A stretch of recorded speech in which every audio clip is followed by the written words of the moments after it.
नमस्कार मेरे प्यारे साथियों। मैं निशांत गोयल आप सबके बीच आ गया हूँ। आज का एक बहुत इम्पोर्टेंट और महत्वपूर्ण टॉपिक आपने थंबनेल पर देखा होगा, जैसे कोरोना वायरस, कोविड-19 नोवेल कोरोना वायरस। और इस बीमारी से आज हमारा भारत देश ही नहीं, पूरा विश्व इस कोरोना बीमारी से जूझ रहा है।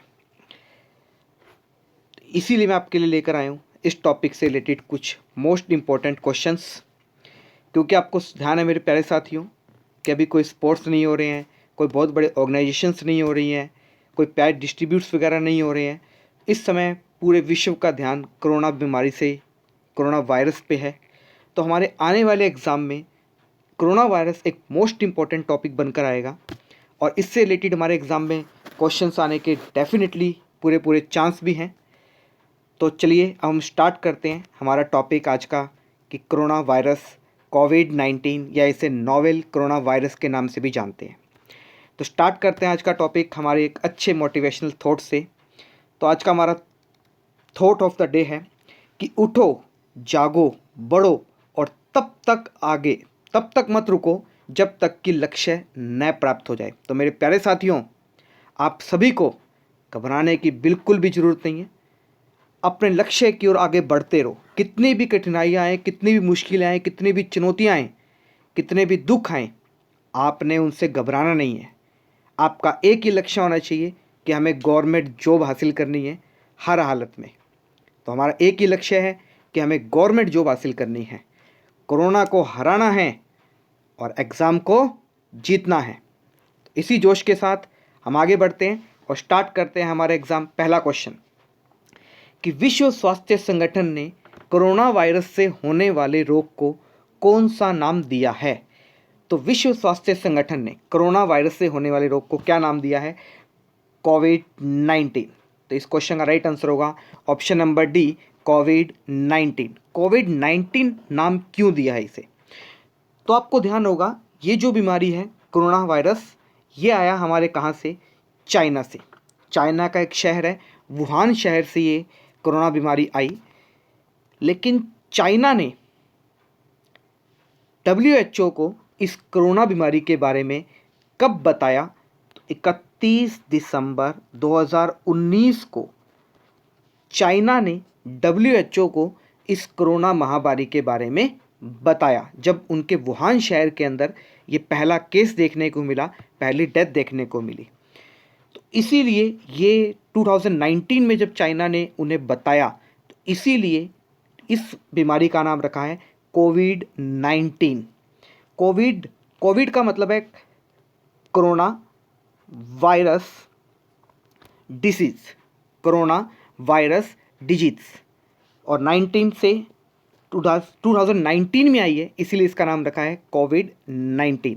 तो विश्व स्वास्थ्य संगठन WHO ने कोरोना वायरस से होने वाले रोग को कौन सा नाम दिया है? तो इस क्वेश्चन का राइट आंसर होगा कोविड-19। नेक्स्ट क्वेश्चन पे चलते हैं कि किस राज्य ने कोविड-19 के प्रसार को रोकने के लिए ब्रेक द चेन अभियान शुरू किया है? तो भारत के अंदर इस कोविड-19 की बीमारी को फैलने से रोकने के लिए ब्रेक द चेन अभियान कैंपेन किस स्टेट गवर्नमेंट ने शुरू किया है? तो इस क्वेश्चन का राइट आंसर होगा option number B, Kerala. Kerala ने शुरू किया है ब्रेक द चेन अभियान। नेक्स्ट क्वेश्चन पर चलते हैं कि कोरोना वायरस का पहला मामला चीन के किस शहर में सामने आया?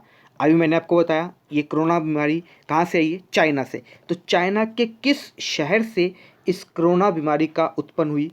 तो इस क्वेश्चन का राइट आंसर है वुहान।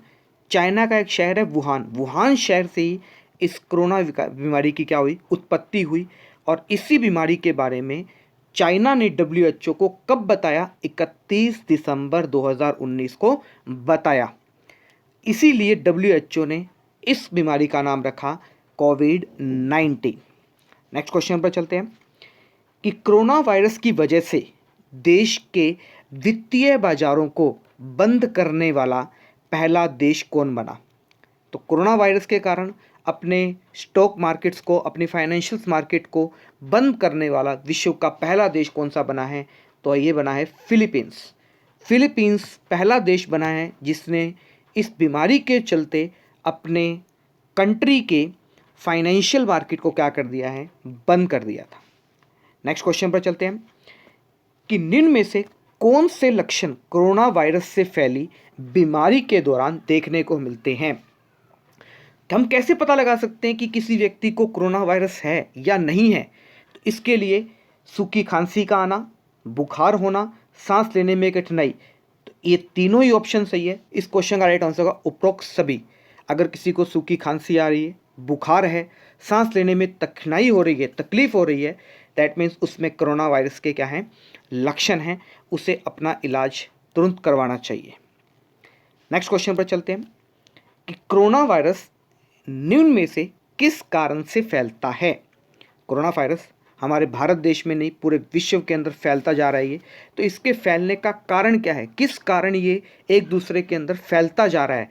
तो इस क्वेश्चन का राइट आंसर होगा ऑप्शन नंबर ए, संक्रमित व्यक्ति के संपर्क में आने से।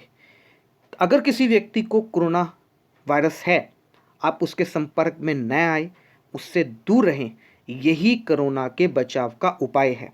इसीलिए आपको ध्यान होगा हमारी भारत सरकार ने सभी को कह रखा है, स्टे होम स्टे सेफ, घर में रहें, सुरक्षित रहें, बाहर न जाएं। तो कोरोना वायरस किस कारण से फैलता है, संक्रमित व्यक्ति के संपर्क में आने से। नेक्स्ट क्वेश्चन पर चलते हैं। हाल ही में किस राज्य सरकार ने कोरोना वायरस के लिए नमस्ते ओवर हैंडशेक अभियान शुरू किया है। अभी मैंने आपको बताया था कि कोरोना वायरस संक्रमण व्यक्ति के आने से फैलता है, किसी व्यक्ति को छूने से फैलता है। तो इसीलिए हैंडशेक न कर कर नमस्ते कर कर अभिवादन शुरू करने का ये राज्य सरकार ने जिम्मा उठाया है। तो किस राज्य सरकार ने नमस्ते ओवर हैंडशेक अभियान शुरू किया है। तो इस क्वेश्चन का राइट आंसर होगा option number B, Karnataka. Karnataka राज्य ने शुरू किया है नमस्ते ओवर हैंडशेक अभियान। नेक्स्ट क्वेश्चन पर चलते हैं। कोरोना वायरस को राजकीय आपदा घोषित करने वाला पहला राज्य कौन बना है। तो कोरोना वायरस को राजकीय आपदा घोषित करने वाला पहला राज्य कौन सा बना है। तो वो बना है केरल। केरल राज्य पहला बना है जिसने कोरोना के कारण अपने राज्य में राजकीय आपदा घोषित की है। और इसी के साथ आपको ध्यान रखना है कि कोरोना बीमारी का पहला मृत्यु कौन से राज्य में हुई थी। तो केरल राज्य में ही सबसे पहले भारत में कोरोना से मृत्यु होने वाले व्यक्ति केरल में था। और पहली मृत्यु कब हुई थी, 30 जनवरी 2020 को। 30 जनवरी 2020 को भारत के केरल राज्य के अंदर पहला कोरोना का पॉजिटिव केस मिला। नेक्स्ट क्वेश्चन पर चलते हैं। प्रधानमंत्री मोदी ने कोविड-19 से बचाव के लिए 22 मार्च को कौन सा अभियान करने की घोषणा की थी। तो आपको ध्यान होगा 22 मार्च को हमारे प्रधानमंत्री ने कोविड-19 से बचाव करने के लिए हमारे देश के अंदर जो डॉक्टर्स हैं, नर्स हैं, हमारी पुलिस फोर्स है, सफाई कर्मचारी हैं, इन सबको प्रशंसा के लिए, इनके अच्छे कार्य करने के लिए 22 मार्च को मोदी जी ने जनता कर्फ्यू की घोषणा की थी। ध्यान होगा इसमें आप सभी ने को अनुरोध भी किया था मोदी जी ने कि 5 बजे आप सभी ने अपनी बालकोनी में अपने घर के बाहर आकर लक्ष्मण रेखा को पार करे बिना और घंटी, थाली, प्लेट कुछ आपको बजाना है, वाद्य यंत्रों का, इंस्ट्रूमेंट्स का यूज़ करना है। तो कोरोना बीमारी से बचने के लिए 22 मार्च को प्रधानमंत्री मोदी जी ने कौन सा अभियान शुरू किया था। तो इस क्वेश्चन का राइट आंसर है जनता कर्फ्यू। नेक्स्ट क्वेश्चन पर चलते हैं प्यारे साथियों कि भारत में कोरोना वायरस से पीड़ित मरीज सबसे पहले किस राज्य में मिले। अभी मैंने आपको बताया कि राजकीय आपदा घोषित करने वाला पहला राज्य कौन सा बना है, केरल। और पहला मरीज किस राज्य में मिला है। तो इस क्वेश्चन का राइट आंसर है केरल। केरल में पहला पॉजिटिव केस मिला 30 जनवरी 2020 को इसका कोरोना वायरस का। नेक्स्ट क्वेश्चन पे चलते हैं। किस सोशल मीडिया साइट ने कोरोना वायरस से संबंधित जानकारी के लिए corona virus information hub launch किया है। तो इस क्वेश्चन का राइट आंसर होगा ऑप्शन नंबर सी, व्हाट्सएप ने शुरू किया है corona virus information hub. WhatsApp और भी बहुत से आपने देखा होगा सोशल मीडिया ने बहुत सी यूनिवर्सिटीज़ ने अभियान एप्लीकेशंस लॉन्च किए हैं। तो अभी मैं आपको ये कोरोना वायरस का फर्स्ट पार्ट लेकर आया हूँ। मैं सेकंड पार्ट के अंदर मैं आपको बताऊँगा कि कोरोना वायरस से बचने के लिए, कोविड-19 से बचाव के लिए कौन कौन सी स्टेट गवर्नमेंट ने कौन कौन से अभियान चलाए, कौन कौन सी यूनिवर्सिटी ने कौन कौन सी एप्लीकेशंस लॉन्च की, भारत सरकार ने इसके लिए कौन कौन सी वेबसाइट्स एप्लीकेशंस बनाई, उसके अंदर में इन सभी चीज़ों पर चर्चा करेंगे। तो आज का हमारे इसमें है कि corona virus information hub launch किसने किया था? तो व्हाट्सएप ने लॉन्च किया था। नेक्स्ट क्वेश्चन पे चलते हैं कि भारत सरकार ने हैंड सैनिटाइजर और मास्क को कितने दिनों के लिए आवश्यक वस्तु घोषित किया है? तो इस क्वेश्चन का राइट आंसर होगा option number B, 100 days. Bharat सरकार ने सैनिटाइजर और मास्क को आवश्यक वस्तु घोषित किया है 100 दिनों के लिए, कि कम से कम आपको 100 दिनों तक अपने हैंड को सैनिटाइज करना है और कहीं पर भी बाहर आने और जाने के लिए मास्क का यूज़ करना है। नेक्स्ट क्वेश्चन पे चलते हैं कि हाल ही में पंजाब सरकार ने कोरोना वायरस से निपटने के लिए कौन सी एप्लीकेशन लॉन्च की है? तो कोरोना वायरस से निपटने के लिए पंजाब सरकार ने लॉन्च किया है कोवा पंजाब। कोवा पंजाब, कोवा पंजाब फुल फॉर्म है corona virus application. Corona virus application Punjab. ये एप्लीकेशन किसने लॉन्च की है? तो ये एप्लीकेशन लॉन्च की है पंजाब सरकार ने। नेक्स्ट क्वेश्चन पे चलते हैं हम कि सार्क देशों में कोरोना वायरस से निपटने वाली इमरजेंसी फंड के लिए भारत कितनी धनराशि देगा? तो SAARC, SAARC, SAARC, south Asian association for regional corporation. फिर फॉर्म द्वारा बोल देता हूं मैं, south Asian association for regional corporation. ये हमारे भारत के साथ पड़ोसी देशों का एक ग्रुप है, संगठन है, जिसमें 8 देश हैं। और सार्क का हेड ऑफिस कहाँ पर है? तो सार्क का हेड ऑफिस है काठमांडू, नेपाल में। सार्क का हेड ऑफिस कहाँ पर है? काठमांडू, नेपाल में। तो इस सार्क देशों ने इस कोविड-19 महामारी बीमारी से बचने के लिए एक इमरजेंसी फंड की भी क्या की है? घोषणा की है। इस इमरजेंसी फंड में भारत सरकार ने कितनी राशि दी है? तो इसमें भारत सरकार ने $1 करोड़ यानी कि $10 मिलियन की राशि दी है। तो ये भारत सरकार ने कब दी है? तो 15 मार्च 2020 को हमारे देश के प्राइम मिनिस्टर श्री नरेंद्र मोदी जी ने सार्क देशों के अंदर इमरजेंसी फंड के लिए $10 मिलियन की क्या की है? घोषणा की है या पैसे देने का कहा है। नेक्स्ट क्वेश्चन पे चलते हैं। हाल ही में किसने कोरोना वायरस को महामारी घोषित किया है? तो मैंने आपको बताया था अभी कि कोरोना वायरस को महामारी घोषित किसने किया है? WHO, वर्ल्ड हेल्थ ऑर्गेनाइजेशन, विश्व स्वास्थ्य संगठन ने ही कोरोना को विश्व के अंदर महामारी घोषित किया है। WHO ने कोरोना को महामारी कब घोषित किया है? तो 11 मार्च 2020 को WHO ने क्या किया? इसे महामारी घोषित किया है।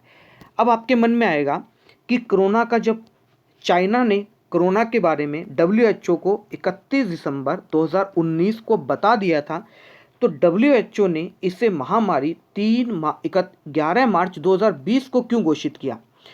क्योंकि चाइना ने जब WHO को बताया, क्योंकि WHO को चाइना पर विश्वास नहीं, क्योंकि चाइना इससे पहले भी बहुत बार ऐसी हरकतें कर चुका है कि वो अपनी सही असलियत बताता नहीं है, सही बातें उजागर नहीं करता है कि ये बीमारी है, किस कारण फैली, क्या हुआ, जिसके कारण WHO को उन पर इतना विश्वास नहीं हुआ। लेकिन जब धीरे धीरे इसके केस बढ़ने लगे, पूरे विश्व में इसने एक भयंकर रूप धारण कर लिया, तो 11 मार्च 2020 को WHO ने कोरोना को क्या करा? महामारी घोषित किया। और WHO आप सभी जानते हो, वर्ल्ड हेल्थ ऑर्गेनाइजेशन, और WHO का हेड ऑफिस कहाँ पर है? जिनेवा में।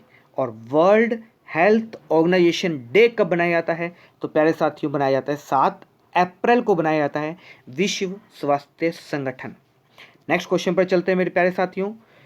तो आपको बिल्कुल भी घबराने की जरूरत नहीं है। कोरोना को फैलने से पहले मिटा दो, कोरोना को फैलने से पहले मिटा दो। वक्त कम है, पूरा दम लगा दो। वक्त कम है, पूरा दम लगा दो। कुछ को मैं जगाता हूँ और कुछ को तुम जगा दो। तो प्यारे साथियों, आपको घबराने की, डरने की बिल्कुल भी जरूरत नहीं है। घर पर रहिए, मन लगाकर खूब पढ़ाई कीजिए और अपने लक्ष्य को केंद्रित कर कर रखिए कि मुझे हर हालत में गवर्नमेंट जॉब चाहिए ही चाहिए। नेक्स्ट क्वेश्चन पे चलते हैं, हम देखते हैं कि हाल ही में किस कंपनी ने कोविड-19 को ट्रैक करने के लिए वेबसाइट लॉन्च की है। तो इस क्वेश्चन का राइट आंसर होगा option number B, Microsoft. Microsoft ने कोविड-19 को ट्रैक करने के लिए एक वेबसाइट लॉन्च की है। किसने? माइक्रोसॉफ्ट ने। माइक्रोसॉफ्ट का हेड ऑफिस पूछा गया बहुत बार। माइक्रोसॉफ्ट का हेड ऑफिस है वॉशिंगटन डीसी, अमेरिका में। ध्यान रखना है, माइक्रोसॉफ्ट का हेड ऑफिस कहाँ पर है? वॉशिंगटन डीसी में है। नेक्स्ट क्वेश्चन पे चलते हैं प्यारे साथियों कि सरकार ने आवश्यक वस्तु अधिनियम के तहत 200 मिलीलीटर सैनिटाइज़र की कीमत कितनी फिक्स की है। सैनिटाइज़र आप देखते हो जिससे आप हैंड वॉश करते हो।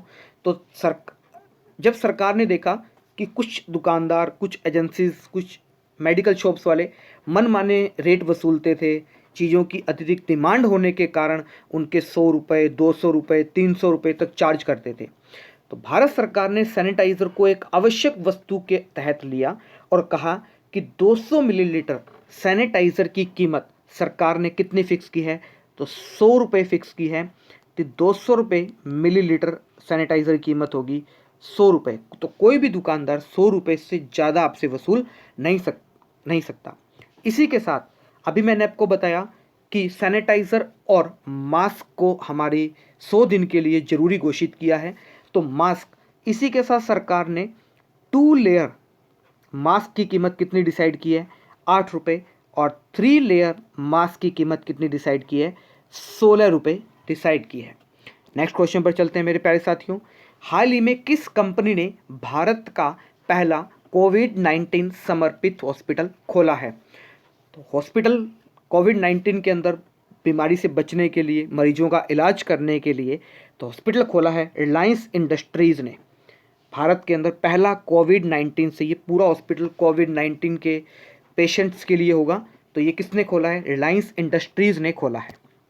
नेक्स्ट क्वेश्चन पे चलते हैं प्यारे साथियों कि कोविड-19 के चलते कर्फ्यू लगाने वाला भारत का पहला राज्य कौन बना है? तो कर्फ्यू लगा, मोस्ट इंपॉर्टेंट क्वेश्चन है प्यारे साथियों। कर्फ्यू लगाने वाला पहला राज्य कौन सा बना है? तो पहला राज्य बना है पंजाब। तो भारत देश के अंदर पहली डेथ कहाँ पर हुई, पहला पॉजिटिव केस कहाँ मिला? तो केरल के अंदर। राजकीय आपदा घोषित करने वाला पहला राज्य केरल। कर्फ्यू लगाने वाला पहला राज्य कौन बना है? तो बना है पंजाब। पंजाब ने ही कोविड-19 के चलते अपने राज्य के अंदर कर्फ्यू लगाया। नेक्स्ट क्वेश्चन पर चलते हैं। कोविड-19 के चलते लॉकडाउन लगाने वाला भारत का पहला राज्य कौन बना है? तो लॉकडाउन लगाने वाला भारत का पहला राज्य बना है ऑप्शन नंबर डी, राजस्थान। ध्यान रखना, कर्फ्यू लगाने वाला पहला राज्य बना है पंजाब और लॉकडाउन लगाने वाला पहला राज्य बना है राजस्थान। ध्यान रखना प्यारे साथियों। अभी आपने देखा होगा कि हमारी मोदी सरकार ने जनता कर्फ्यू के बाद भारत देश के अंदर 21 दिन का लॉकडाउन घोषित किया था, जो चला था हमारा 25 तारीख से लेकर और 24 अप्रैल तक। लेकिन इस महामारी को बढ़ने के कारण, इसके पॉजिटिव केस मिलने के कारण मोदी सरकार ने इस लॉकडाउन को और आगे तक बढ़ा दिया है। तो 15 अप्रैल से 3 मई तक दूसरा लॉकडाउन घोषित किया है। तो पहला लॉकडाउन कब शुरू हुआ था? 25 मार्च से लेकर 14 अप्रैल तक। लेकिन स्थिति काबू नहीं होने के कारण, केस बढ़ने के कारण हमारे भारत सरकार ने इस लॉकडाउन पीरियड को आगे बढ़ा दिया। तो दूसरा लॉकडाउन कब स्टार्ट हुआ है? 15 अप्रैल से 3 मई तक। तो आज का ये मेरा कोरोना 19 पर पहला वीडियो था। जल्दी सेकंड वीडियो लेकर आऊँगा जिसमें आपको अभियान, कौन कौन सी एप्लीकेशंस लॉन्च की, उससे रिलेटेड हम इन चीज़ों को पढ़ेंगे। तो आज का हमारा जादुई धमाका है, जादुई क्वेश्चन है, जिसका आप सभी को मुझे कमेंट बॉक्स में आंसर देना है कि विश्व साइकिल दिवस कब मनाया जाता है? When is world cycle day celebrated? 21 November, 3 June, 11 July and 3 मई को। तो इसी के साथ कोशिश करने वालों की कभी हार नहीं होती, कोशिश करने वालों की कभी हार नहीं होती। असफलता एक चुनौती है, इसे स्वीकार करो। क्या कमी रह गई थी उसे दूर करो और आगे प्रयास करो। अगर आपको इस वीडियो की PDF फाइल चाहिए तो आप मेरे Telegram group Nishant Goyal sir पर जाकर सर्च कर सकते हो, वहाँ पर आपको इस वीडियो की PDF फाइल भी मिल जाएगी। तो इसी के साथ प्यारे साथियों, खुश रहो, स्वस्थ रहो, घर पर रहो।